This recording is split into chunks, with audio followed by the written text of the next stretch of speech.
Olá, paz do Senhor, e vamos nós seguindo ao terceiro capítulo do livro de Neemias.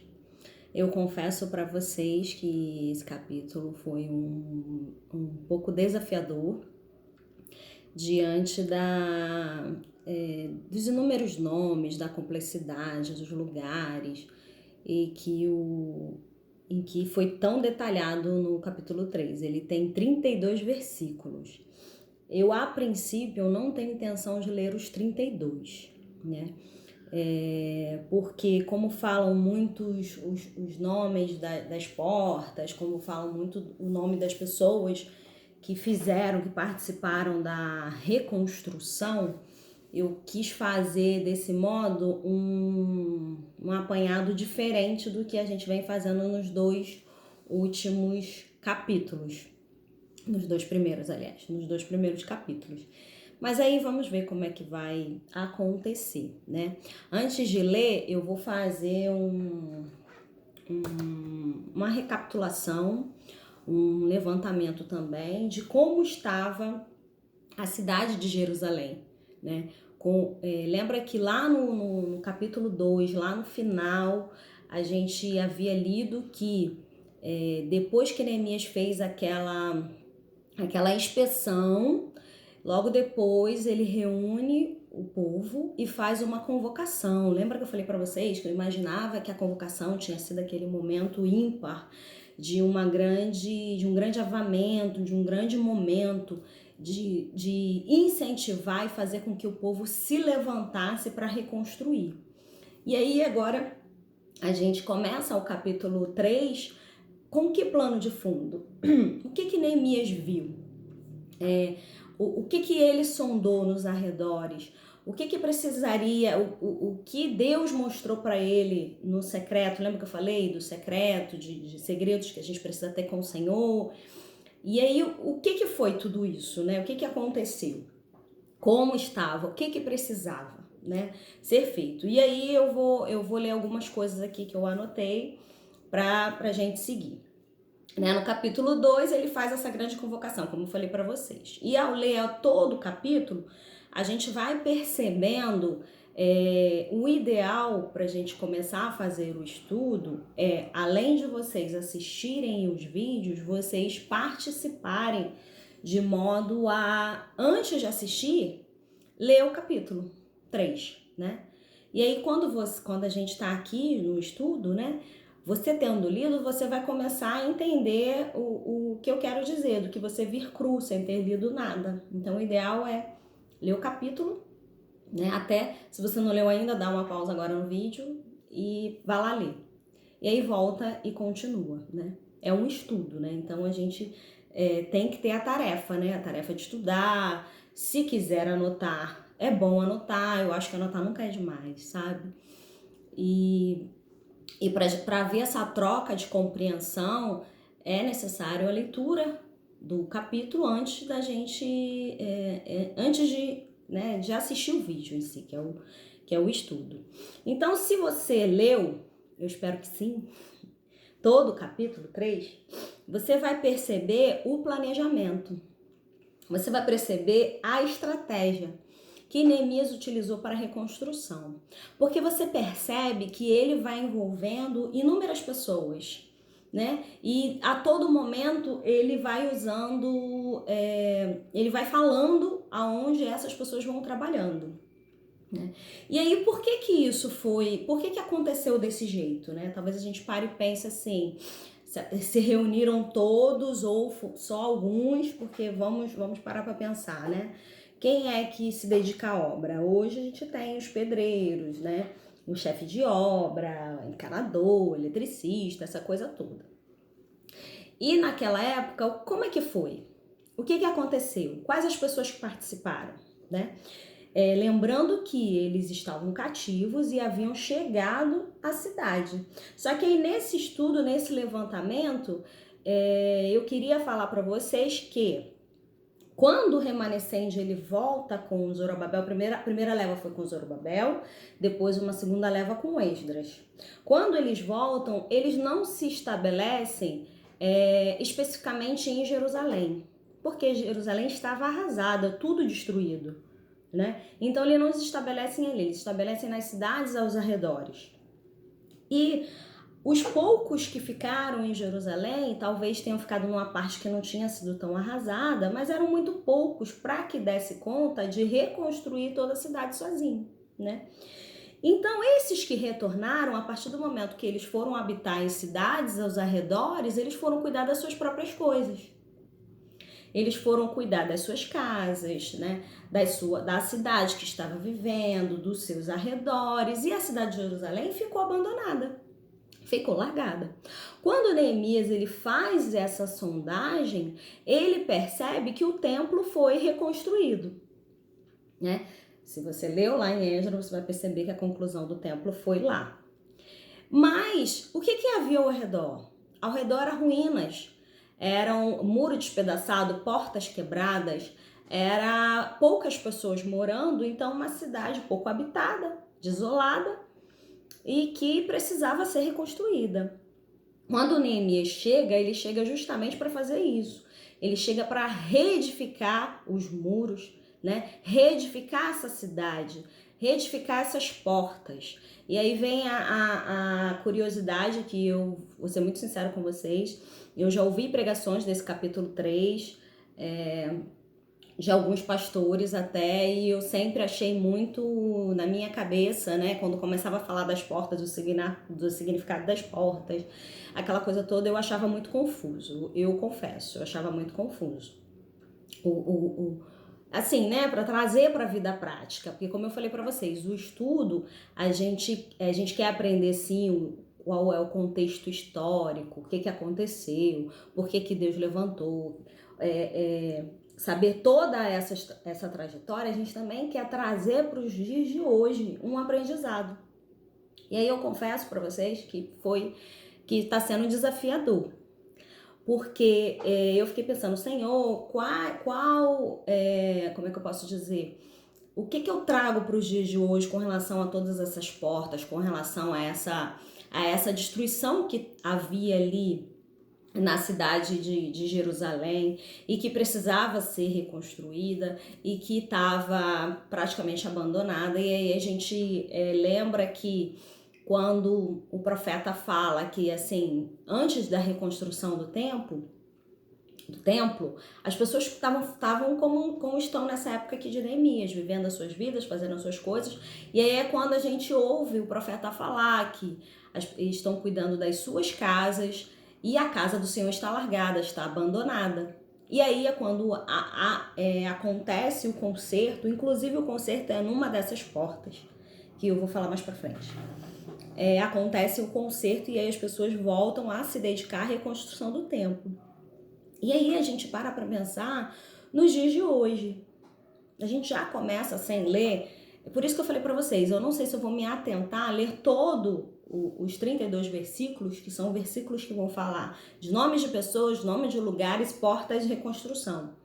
Então, não sei se eu vou me atentar a ler todos esses versículos, ou se eu vou fazer um contexto geral. Vai fluir com relação, conforme eu for falando, né? Até porque eu já falei 8 minutos aí, eu não li nenhum versículo, né?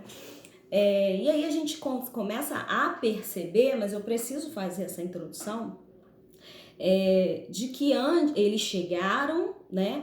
O templo foi reconstruído, eles foram liberados para retornar, quer dizer, sair do cativeiro, mas eles não tomam posse da cidade de Jerusalém, da cidade que é o ápice, que é o grande marco.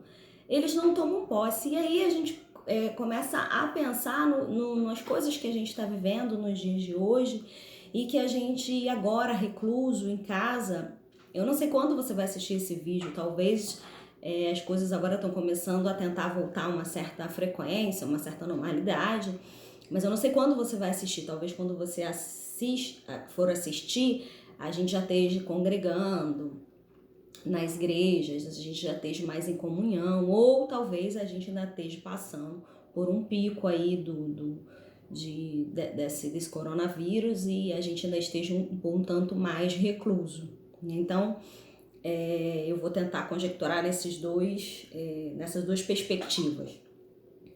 Quando a gente se percebe isolados, longe de pessoas, e aí a gente dá conta de coisas que a gente podia ter feito, de coisas que a gente não fez, de encontros que a gente poderia ter tido, e que sempre é aquela coisa, vamos marcar? Vamos, e nunca consegue marcar. Agora, isolados, a gente dá muito mais valor a encontros. Antes não era dado.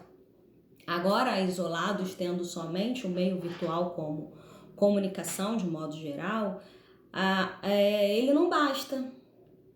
E antes, quando a gente podia estar em roda de amigos, estar em roda de conversas e até mesmo dentro da igreja, eu acho que eu já falei isso aqui, se eu não me engano, no primeiro capítulo, não me lembro bem. A gente muitas vezes preferia a companhia do celular, preferia a companhia daquela notícia, né? Lá no meu Instagram eu já escrevi sobre o WhatsApp, eu já escrevi sobre essa urgência, depois eu vou deixar o link nessa descrição desse vídeo, o link desse texto. Mas eu falei da urgência que a gente tem de saber se a pessoa viu a mensagem, se a pessoa recebeu a mensagem. Se a pessoa viu a mensagem, se a pessoa leu a mensagem. E aí, se a pessoa vai responder ou não vai responder.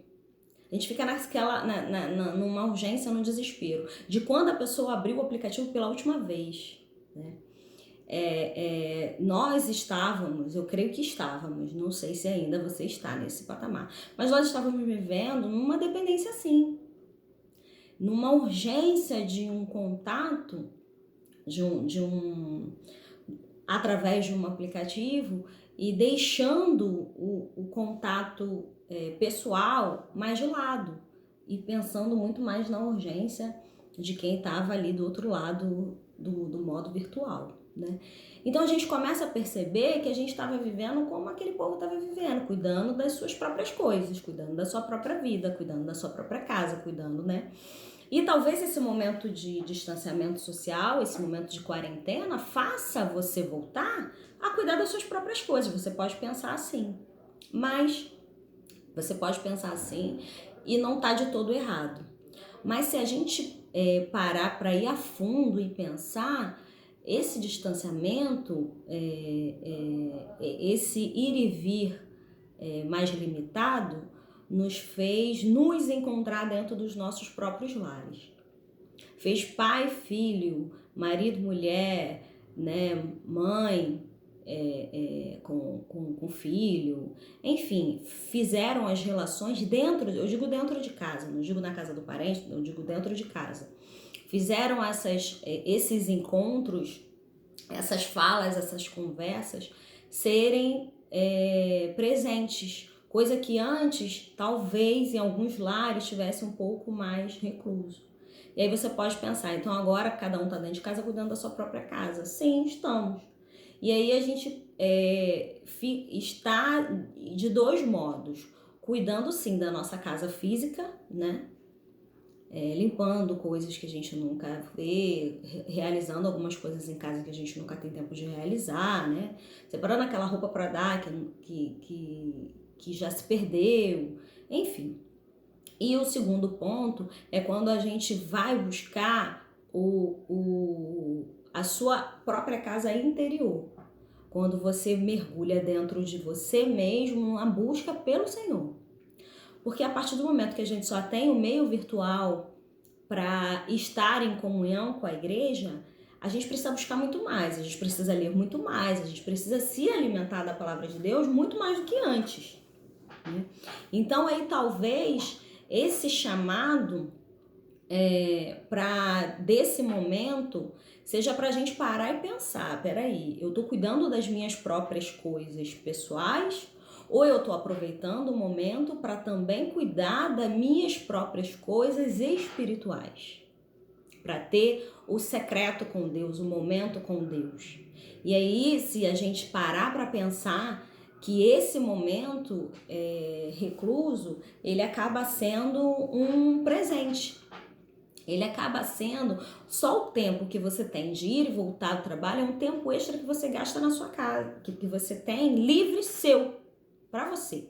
Por mais que você tenha que bater aquele ponto de estar trabalhando em home office e ter que estar disponível de 9 às 6 ou às 5, não sei bem, Antes das 9 você saía que horas de casa? Você tem esse tempo que é seu agora, que antes era numa condução, era no trânsito, e agora ele é seu.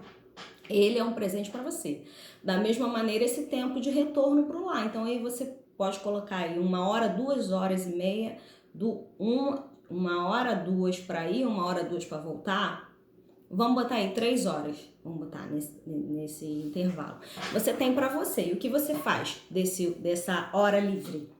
Né? Então, não vem me botar desculpa de que por mais que eu esteja em casa, tá em home office. Não, mas você ainda tem esses horários que antes você estava indo e vindo. E agora você pode pegar esse horário e se dedicar a estudar a palavra, a ter um momento com Deus, a ter um momento extra, vamos botar assim, né? E aí, para não ficar só nas minhas palavras, eu vou começar a ler e eu vou ler o 1 e o 2, tá bom? Que diz assim: Então se dispôs Eliasibe, o sumo sacerdote, com os sacerdotes, seus irmãos, e reedificaram a porta das ovelhas. Consagraram-na, assentando-lhe as portas, e continuaram a reconstrução até a torre dos 100, a torre de Ananel. Junto a ele edificaram os homens de Jericó, também ao seu lado edificou Zacur, filho de Inri. Você percebe que são muitos nomes, mas você percebe que eles estão reedificando.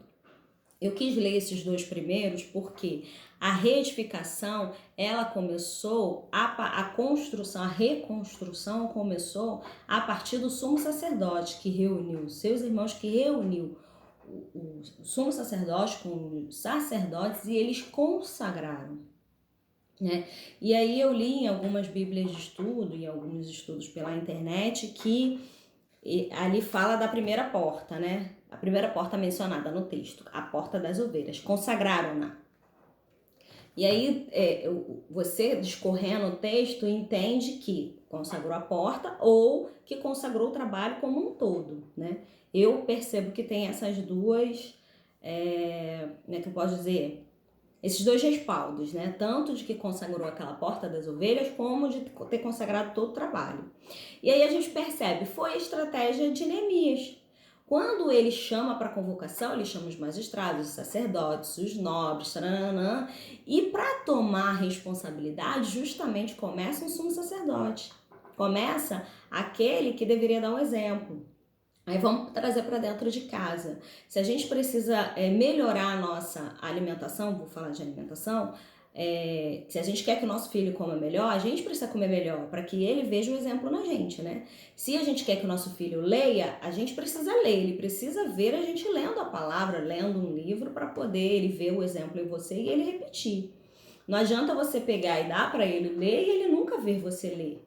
Ou você botar a salada no prato dele e não ter. Então ali a gente percebe que o sumo sacerdote, ele puxa a responsabilidade e começa a construção, né? E ele se levanta e se consagra. Naquele momento ali se cumpre a profecia que está escrita lá no livro de Jeremias, que eu queria ler com você. Eu já deixei aqui separado para a gente não perder tempo, que diz assim, Jeremias 31, 38. Depois eu vou deixar a referência anotada embaixo. Eis que vem dias, diz o Senhor, em que esta cidade será reedificada para o Senhor, desde a torre de Ananel até a porta da esquina. Ou seja, naquele momento, quando os sacerdotes eles se levantam, naquele momento de reconstrução, é nada mais, nada menos do que o cumprimento da profecia que o profeta Jeremias havia dito. Eu acho isso tão impactante, eu acho isso algo tão forte, que eu fico pensando, imagina você, como nós estamos vivendo nesse momento e a gente ver coisas se cumprindo, coisas que estão escritas na palavra. Quando Jeremias escreveu isso? Lá antes deles serem levados. E olha quantos anos depois se passou e ali se cumpre.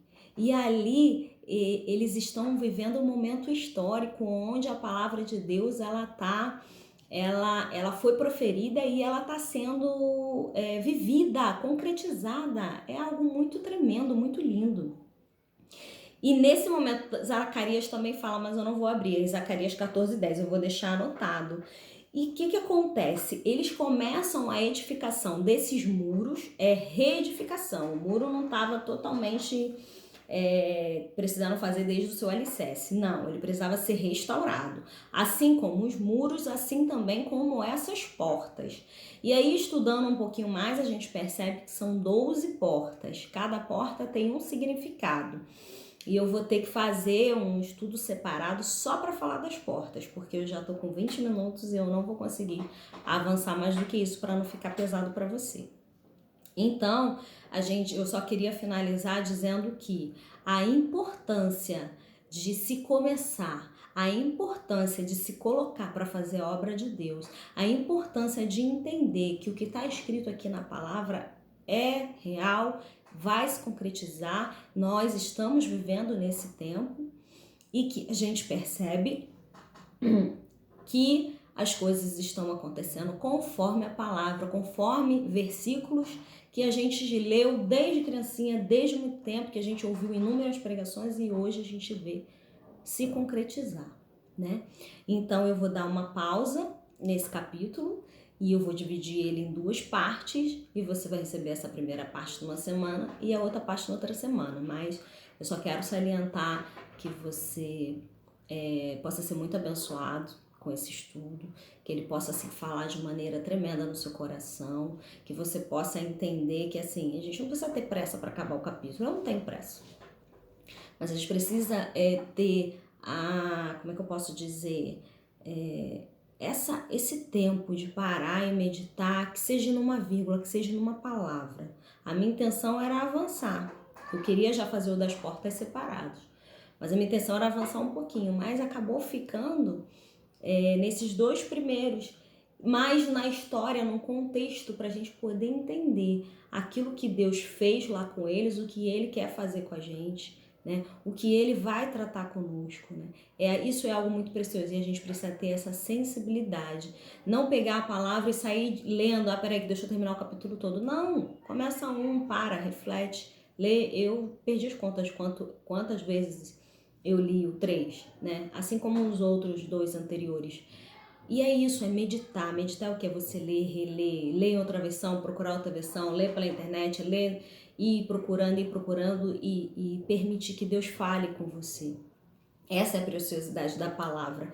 Em um versículo, em 2 versículozinhos aqui, no contexto, a gente consegue tirar aprendizados que são preciosos para as nossas vidas. Eu espero que você acompanhe esse estudo até o final. Tenho orado pela sua vida, que você seja alcançado e abençoado. E a gente se vê no próximo vídeo com a continuação, tá bom? A paz do Senhor.